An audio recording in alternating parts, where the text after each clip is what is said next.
कहानी का शीर्षक है अनकहा पहला प्यार। बनारस की गलियों में लौटकर रमन सबसे पहले अपने स्कूल को देखने पहुंचा। स्कूल तो खूबसूरत था ही, मगर स्कूल की यादें उसके लिए सबसे ज़्यादा खूबसूरत थी।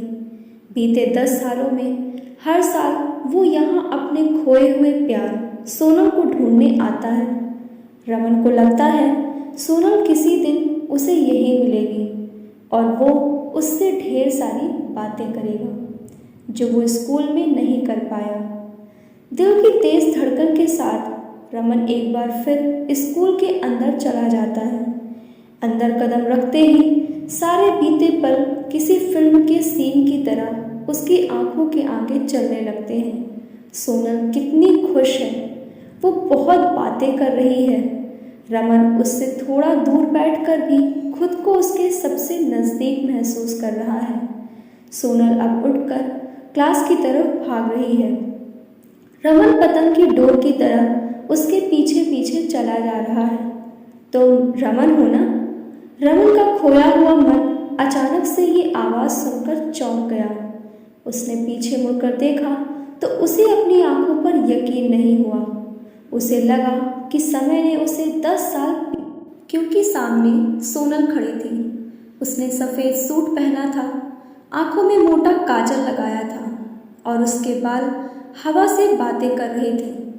रमन का पहला प्यार इन 10 सालों में और भी खूबसूरत हो गया था। कुछ बोलोगे? सोनल के दोबारा टोकने पर रमन का ध्यान टूटा और उसने कहा, हाँ वो तुम। सोनल उसे हकलाते हुए देखकर हंस पड़ी और उसके गालों को अपने हाथ में भरते हुए कहा, आई लव यू रमन, अब कह भी दो, सालों से इंतज़ार कर रही हूँ। सोनल की बात सुनकर रमन को चक्कर आ गया।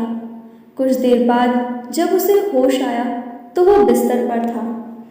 आंखें खुलने पर उसे लगा वो सपना देख रहा है, लेकिन तभी उसके हाथों को किसी ने अपने हाथों में भर लिया। वो सोनल थी। रमन बिस्तर पर पड़े हुए उसे ऐसे देख रहा था मानो उसकी जान निकल चुकी हो। जब उसने कुछ कहने की कोशिश की तो सोनल ने उसके होठों पर उंगली रखते हुए कहा, मैं भी 10 सालों से यहाँ आ रही हूँ, ये सोचकर कि एक दिन तुम यहीं मिलोगे। कल मुझे पता चला कि तुम भी 10 साल से यहाँ आ रहे हो और सभी टीचर्स से मेरे बारे में पूछते रहते हो। हम दोनों एक दूसरे को यही ढूंढ रहे थे, मगर अलग अलग वक्त पर।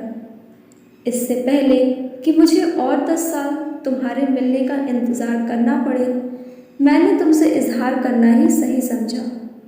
अब तुम भी अपना जवाब दे सकते हो।